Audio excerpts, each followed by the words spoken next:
Hello, welcome back to my channel.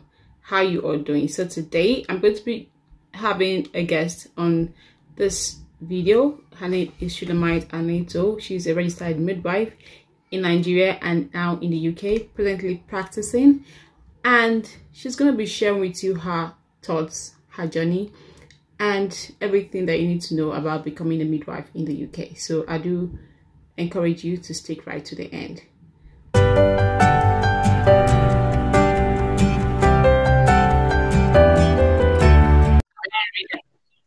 Okay.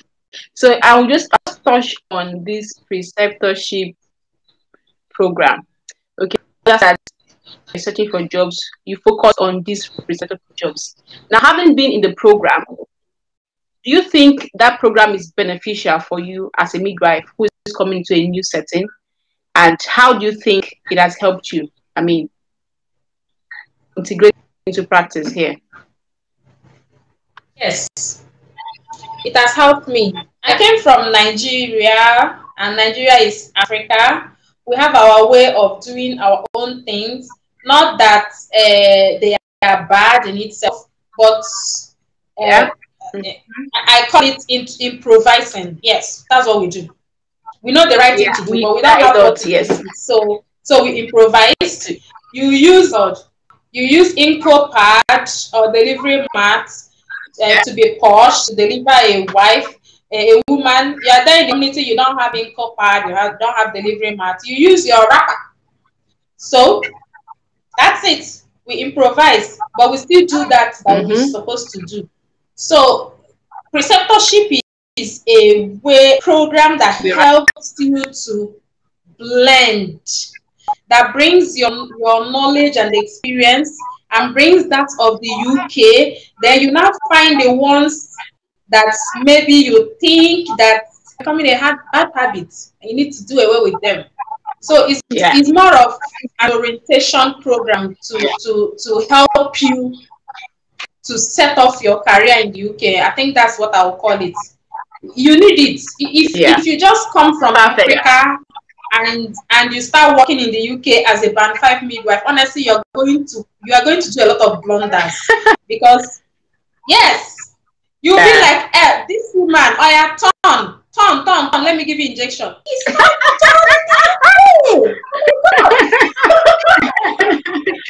you'll be petting her. Oh my God, honey, are you okay? Are you fine? I want to give you injection. Is it okay by you?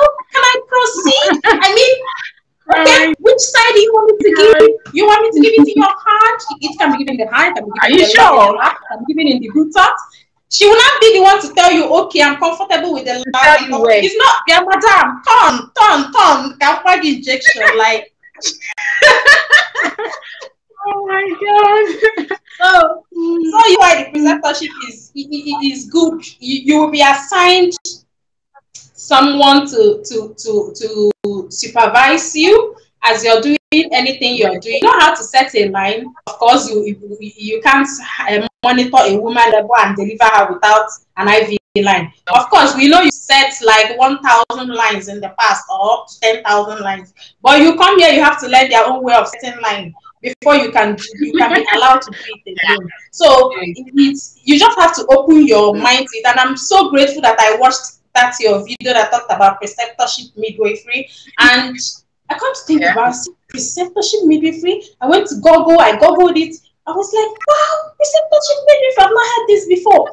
And then I went to NHS job website and I found that a lot of positions there for preceptorship midwives. And I also noticed that nurses also do preceptorship. Preceptorship nurse, preceptorship. Yeah. So I'm here looking for a band 5 nurse, and I know that I'll be like, I'm coming to learn, and So I think that was how I kicked off, and all my jobs are basically preceptorship midwife jobs, and I'm here. That's my OSCE. Yeah. Thank you. I'm enjoying it. Okay, so I'm really to hear that, because a lot of people, we have this mentality like we know all. And coming to the UK, one thing being in the UK has taught me is that I remember a doctor who I worked with in General Hospital Papa then. She said, "Viv, when you come there, he came here before me. He's in Scotland now. He's now in general practice. practitioner, GP. So when you come here, you know in Nigeria, just leave it. Just forget it. So, Exactly. and when she said that, I'm like, how can a doctor be telling me this? And I understand that from the after coming here from a perspective that it's not as if everything that you know is wasted. It just means that you just have to relearn how things are done, you know, and then bring your knowledge, your wealth, and you know, make it blend together with what is done here, and then the sky is your starting point. As a matter of fact, how your job search was, and how possible it is, and then just round off encouraging others who are already in this journey to keep the. I will say that at this stage I was being thorough. Because I got a lot of discouraging comments. Midwives can never be from abroad because you cannot get Skype interview. You have to be there present, face-to-face interviews. So I did a lot of research. I met Royal College of Midwives on Facebook. I read about them. I got interested and I joined their group. You know, I started seeing things that midwives are needed in the UK. Like they have a huge shortage of midwives, and I started hearing stories about midwives coming from outside. I was like, it's possible. So I went to NMC website when I was doing my research, and I saw that they also allow midwives outside the UK to register. So I told myself, let me give it a try. So when I was doing my job search, I was thorough. I registered with many agencies, many websites, NHS job website. I created a profile there. Tracks job, I created a profile there. Nuvo job. What are these? Many websites. You know, all the websites that actually post adverts for nurses and midwives in the UK. So I just subscribe to their email so that I always get notifications of job openings. Now I try to filter my job openings because in the UK there's something they call bank jobs. It's not for overseas. It's for people who are already in the UK. Then some jobs are being specific that they want people with PIN. So I try to filter my job search to preceptorship / band 5 midwife jobs. These are what I was looking for. So, and then some preceptorship roles or band 5 roles, you might get an offer, but no one is giving you a band 5 offer because you don't have your PIN. So you just have to be open. Be open to anything that comes your way. Some might want to start you at band 3. Some might want to start you at band 4. But the truth is that once you get your OSCE, it's automatically changed to band 5. So I was open to that, and then I applied.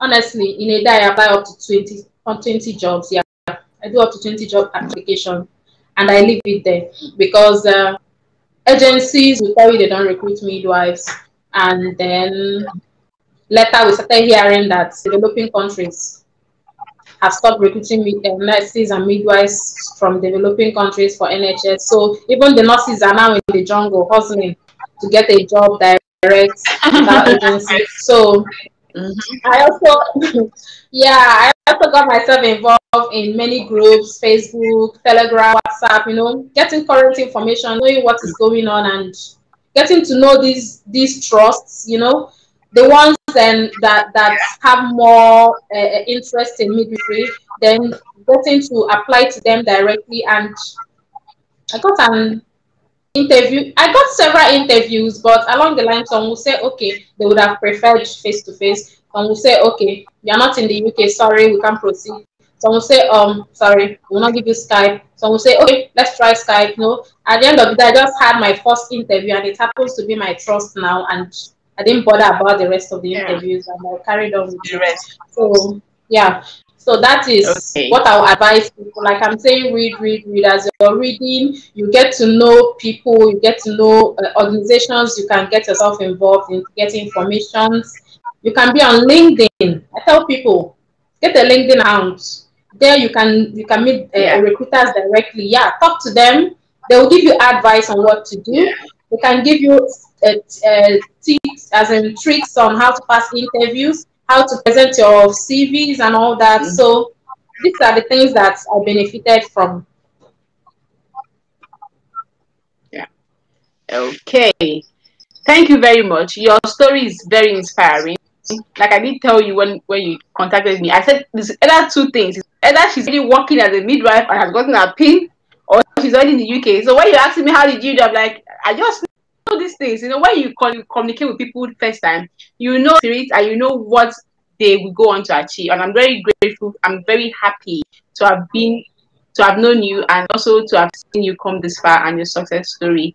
And I wish you all the best in your practice. Hopefully I'll get you on the show, on the YouTube channel again, probably on a live, probably to talk with more midwives, because I believe this is one thing that made me start this channel in the first place, being able to inspire people, get people to do the better and do better things for themselves.